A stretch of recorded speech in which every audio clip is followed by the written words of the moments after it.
ఆంధ్రాలోనే అతిపెద్ద స్వయంభూ శివలింగం ఎక్కడుందో మీకు తెలుసా? రావణుడిని సంహరించిన తరువాత శ్రీరాముడు అయోధ్యకు తిరిగి ప్రయాణమవుతూ మధ్యలో సుమంచ పర్వతం వద్ద విశ్రాంతి తీసుకుంటాడు. ఆయనతో వచ్చిన దేవవైద్యుడు సుసేనుడు. ఆ ప్రాంతంలో ఉన్న అరుదైన ఔషధ మూలికలను చూసి సుసేనుడు ఆశ్చర్యపోతాడు. ఇంత విలువైన మూలికలున్న ఈ ప్రదేశంలోని ప్రజల రోగాలను తగ్గించవచ్చని భావించి అతను అక్కడే ఉండిపోతాడు. కాలం గడిచింది.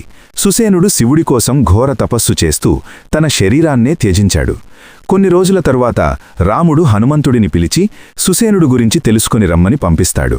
హనుమంతుడు వెతుకుతూ అక్కడికి వచ్చి చూసేసరికి సుసేనుడు కనిపించలేదు. అతని కళేబరం మాత్రమే ఉంది. అతను శివ సాయుధ్యం పొందాడని గ్రహించిన హనుమంతుడు పూలతో జింక చర్మంతో ఆ కళేబరాన్ని కప్పి భద్రపరిచాడు. తర్వాత శ్రీరాముడు సీతాలక్ష్మణులతో కలిసి అక్కడికి వస్తాడు. ఆ జింక చర్మం పూలను తొలగించి చూసేసరికి అక్కడే ఒక శివలింగం ప్రత్యక్షమైంది. రాముడు ఆ లింగాన్ని శుభ్రపరిచి భక్తితో పూజ చేయడం ప్రారంభించాడు. పూజ చేస్తున్నంతసేపు ఆ శివలింగం క్రమంగా పెరుగుతూ వచ్చింది. పూజ ఆపగానే ఆ లింగం పెరగడం ఆగిపోయింది.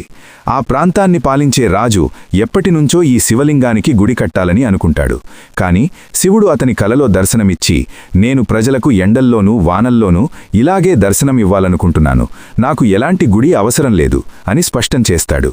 అప్పటినుంచి ఆ శివలింగానికి గుడి లేదు. ఇప్పటికీ టెక్కలిలోని రావివలసలో ఎండల మల్లికార్జున స్వామి మనకి స్వయంగా దర్శనమిస్తూనే ఉన్నారు. శివుడంటే మీకిష్టముంటే కామెంట్లో హరహర మహాదేవ్ అని రాయండి. తప్పక అనుగ్రహం కలుగును.